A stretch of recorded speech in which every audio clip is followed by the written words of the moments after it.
Thank you again, Jenny, for coming on to the Plants on Wheels podcast today. Thank you so much for having me. Thank you. What moment made you realize that advocacy wasn't optional anymore for you and it was a part of who you are? Actually, I went vegan over the pandemic. So I was basically making vegan recipes for my Instagram. And at that point, I hadn't thought about advocacy very deeply, but I started thinking about social structures and how they, you know, how like oppression exists and how they interlink between different issues. But I never took a step towards activism at that time. Um, After 2020, I went back to school for a bit, and I didn't really have like a big activist community or even a vegan community there. So when I moved to New York, I wanted to volunteer. I wanted to get involved, meet more people who are vegan, and I started volunteering for the Humane League.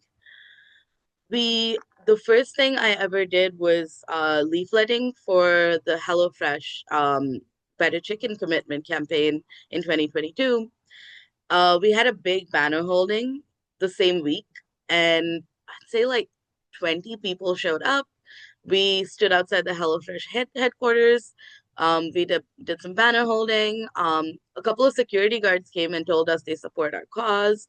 And then a few weeks later, HelloFresh announced that they were gonna um, like follow the Better Chicken commitment, and they were gonna adopt it and publish like a roadmap towards that goal.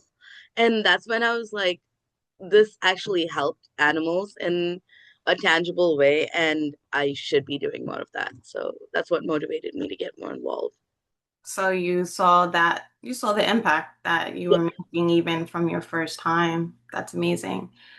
And has your heritage had any, like, did it shape the way that you move through your advocacy? No way, yes. So I come from a family in South India, and where I'm from, getting involved in politics is very frowned upon. They like a lot of people often think like, oh, politics is for, people who don't go to college and who don't, want to work in like a corporate environment. And I think that has been to the detriment of Indian politics in general because people who are well intentioned, well educated often don't go into that field. I think that's changing a lot now, but I always grew up saying, "Oh, I'm apolitical, like I don't take sides and all of that." But once I started doing this activism, I started learning more about, people in my family. Like my grandfather, he was like a rebel in his family. He was an accountant, but in his free time, he would like be involved in politics, help campaign for people. After his retirement, he led a case to ensure that retirees got their full pension when the government was trying to cut down on the pension amount. So that kind of stuff was really inspiring. And I was like, I don't have to stick to the norm and like what I was taught as a child. I can and should fight for what I believe in. So yeah. Yeah, so it's in your blood. And I know getting into politics and doing advocacy and even posting on social media, it can get very emotionally heavy and it's not easy. But, is there something that you do that grounds you? Do you have any personal values that keep you grounded through your volunteering and advocacy? Absolutely. I think my personal value that keeps me grounded is like the importance of showing up. I um I just think like there's power in numbers, and as much as maybe I don't want to feel that discomfort of, someone telling me, "Oh, go get a job," even though it's like a Sunday morning, or um, people screaming nasty things at us.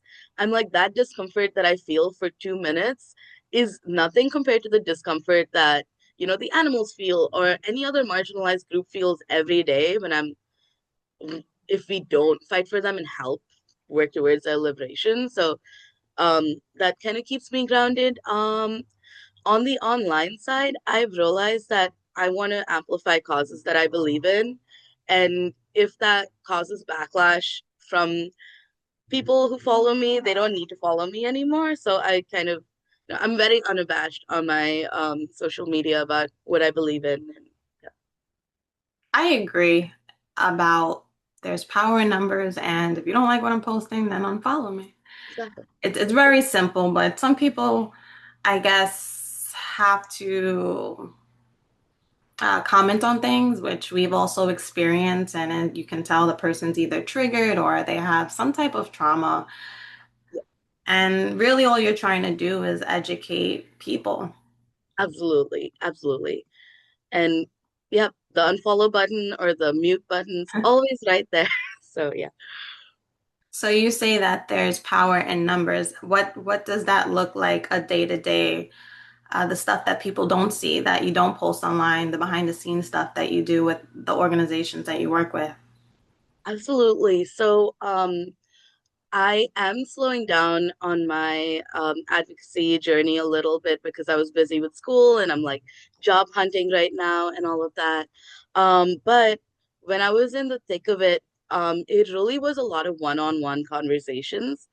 So posting an event online, like posting it on my socials, on my story, it is impactful. It does draw some attention, but what really brings people out is the one-on-one conversation and kind of building that relationship where they want to help you, right? Like, or they want to show up. Um, I also very strongly believe in showing up to other people's events. So if a different group was hosting a protest, I'd show up there and then I'd talk to people. They'd be like, hey, thank you for coming. I'd be like, thank you so much for having me. I'm hosting this other event for a very similar cause. I would love it if you guys would come if you are able to make it. And that really always helped bring people out.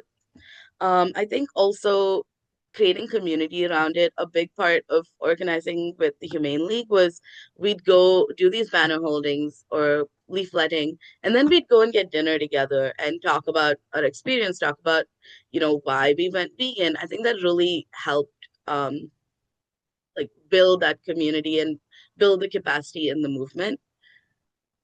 Yeah, that just sounds really nice. You guys are not just strangers. You guys are actually building this connection all under the same, Yep, like-minded people, right? All believing that animals deserve respect, deserve to be alive just like us.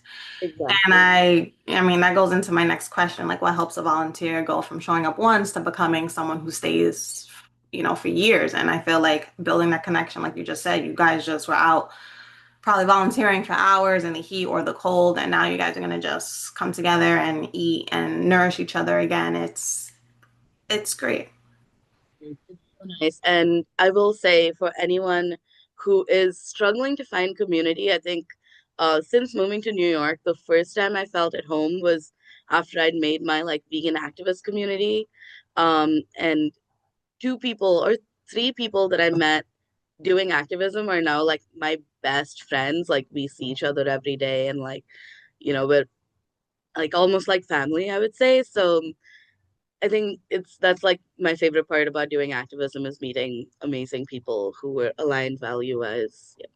Yeah, that's great. On the same level, same vibration, and it's you can literally feel the energy when you're with those type of people. That's great. I love that. And that's something I feel like this younger generation now has more access to things than I believe I had growing up, seeing people advocate for animals and for eating healthy. Um, so that's great. What forms of the behind the scenes labor do you think deserves way more recognition than it gets? Hmm. That's a hard question. Let me think about that.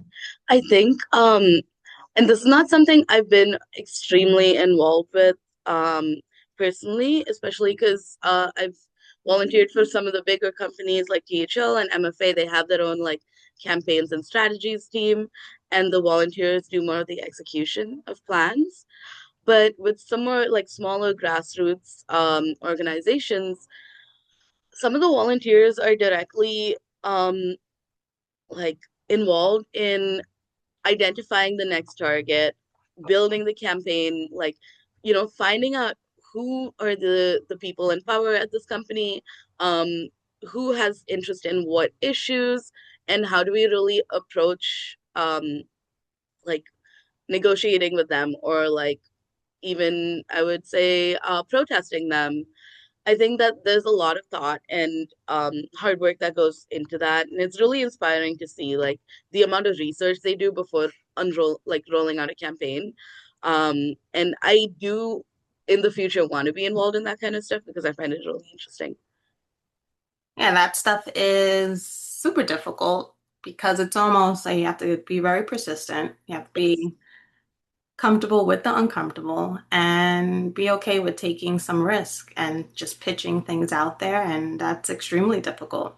for sure, I absolutely. do believe that deserves to be highlighted more Mm, because without that, it's like that's kind of what kind of gets you on in the door. It starts the foundation for your campaigns and stuff.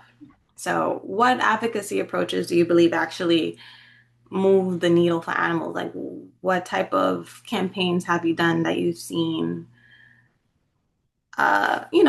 a huge amount of impact? It didn't just feel good doing it, but it actually created a real change. absolutely. I think all tactics have their place. I do think we need like, more like food tastings. I think we need more like plant-based options, and like not just in restaurants but schools, institutions, all of that. I think that does push the 100%. needle.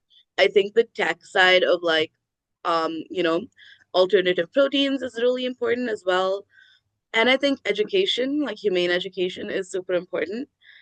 The activism that I personally feel that I'm most effective in is pressure campaigns, which is basically a tactic where we put pressure on a company in different angles, protesting outside their headquarters, running ads about their CEOs, not like saying anything bad about them, but really revealing the truth about Yeah. their motivations when they made a promise to help animals and then they go back on it. I think that's a big part of the advocacy, as well as like recruiting more people, spreading awareness among the customers.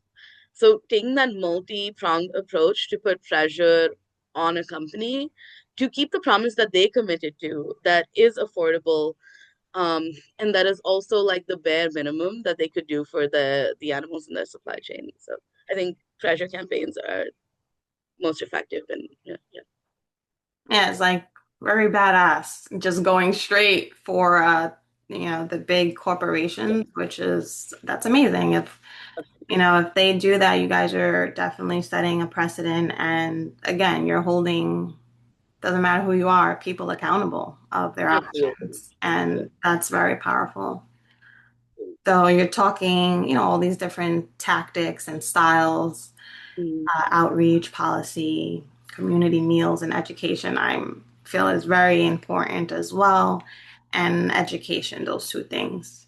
So, how do you feel like these different styles and tactics strengthen each other instead of, like you said, there's all these different prongs, and they all take an immense amount of work and even creativity to have people feel like, yeah, I want to join them.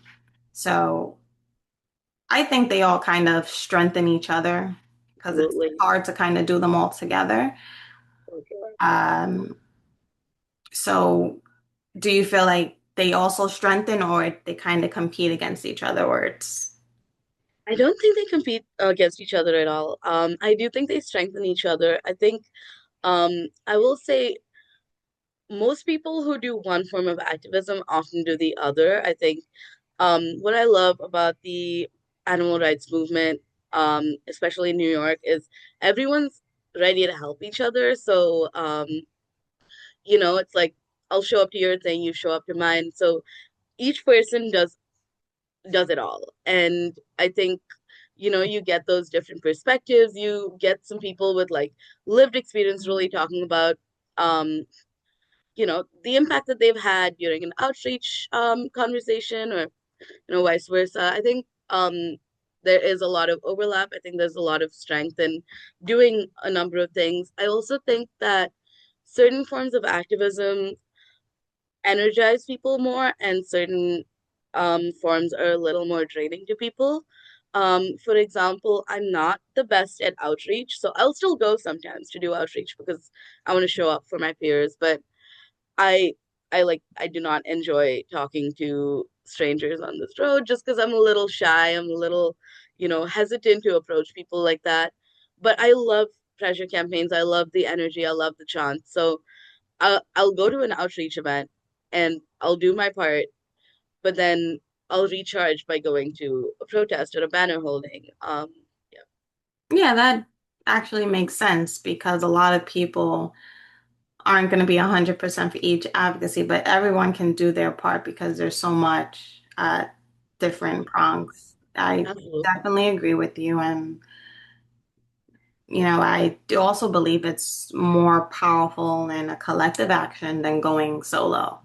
As Absolutely. you just mentioned, you can be burnt out and you may not enjoy it that much. And it's a reality I think more people should talk about so For that sure. people can understand maybe what they're feeling when they do want to help, but they don't know how. No, I Absolutely. totally agree. So, do you see any disconnects in the vegan movement now? And if so, how do we close those gaps? That's a great question. Um,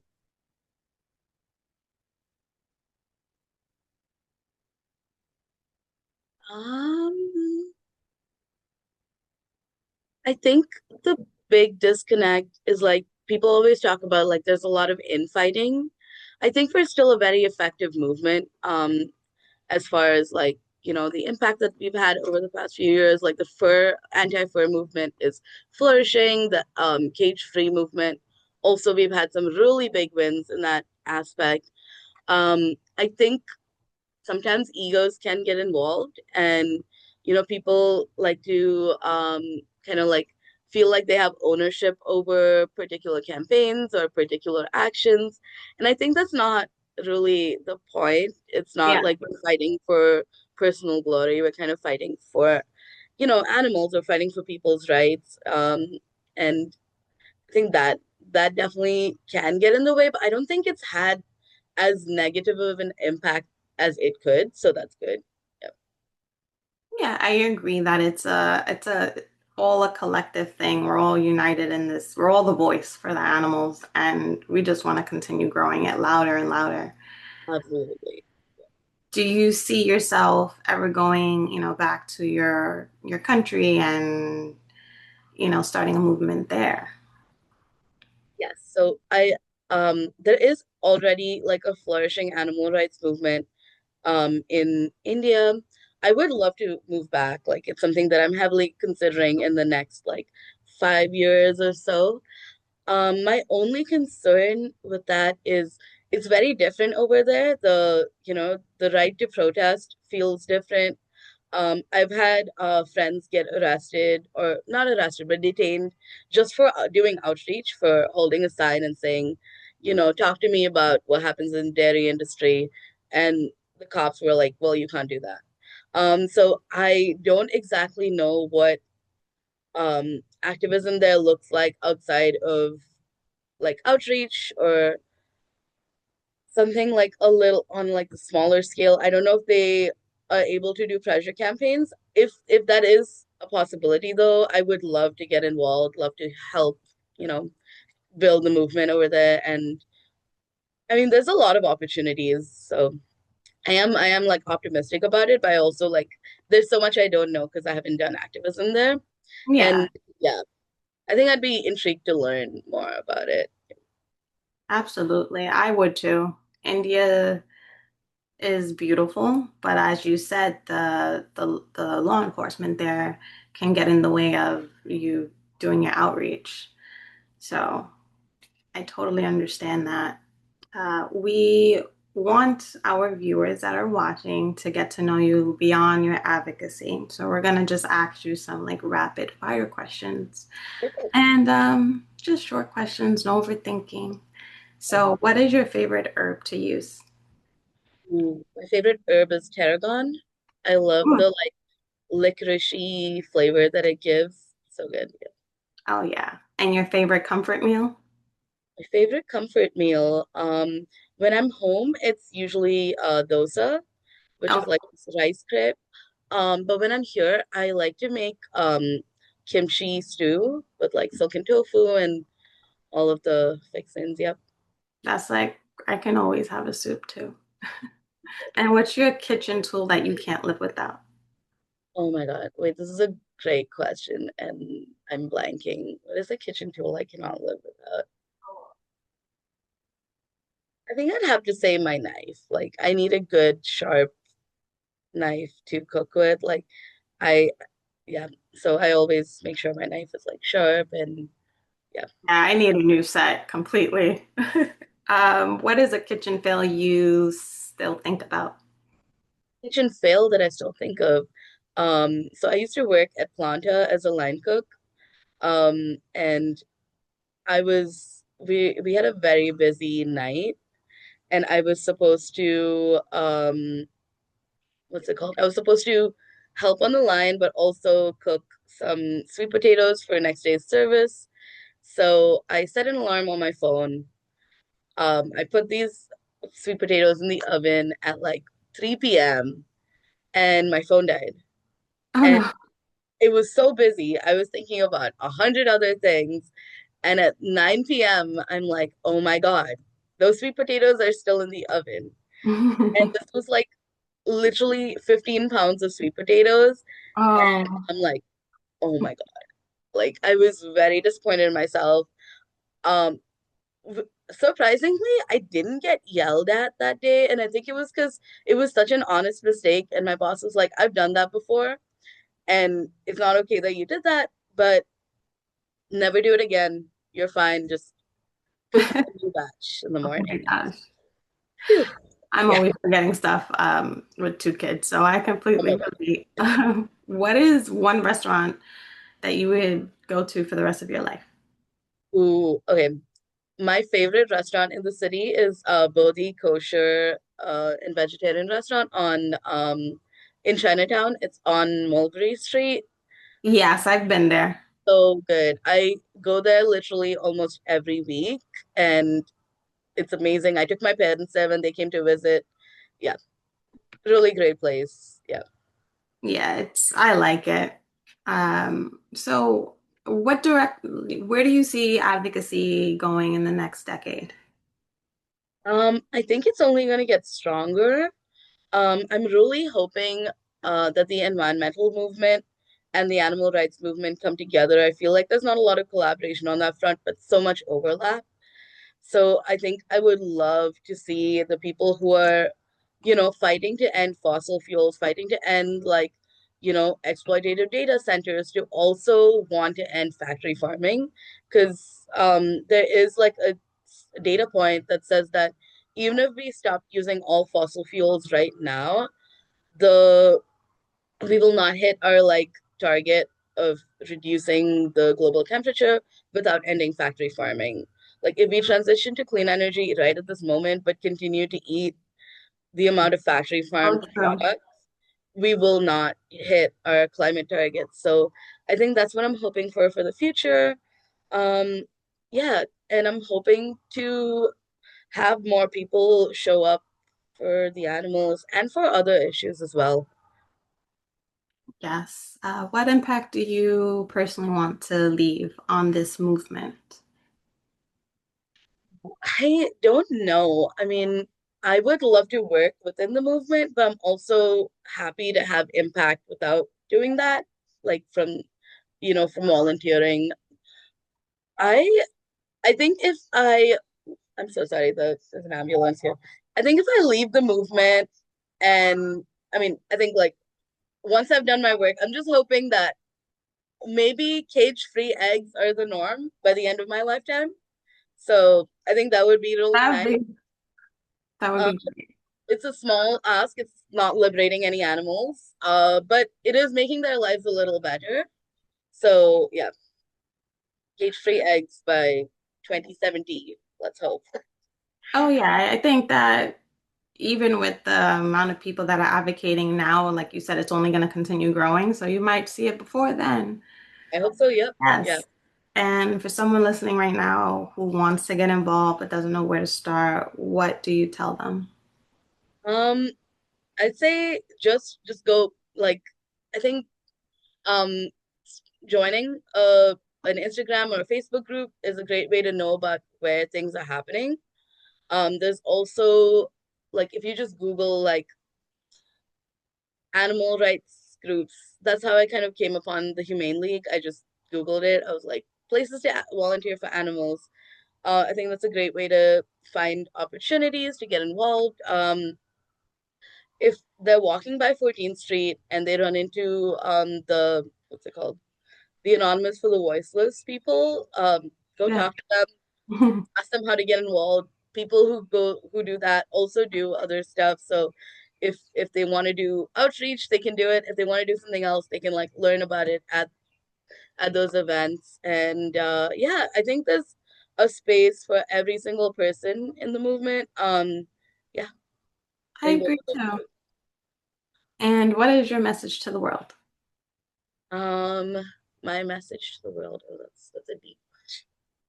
Um, hmm, I think my message to the world would be you don't have to do everything by yourself, but do what you can to help others and yourself.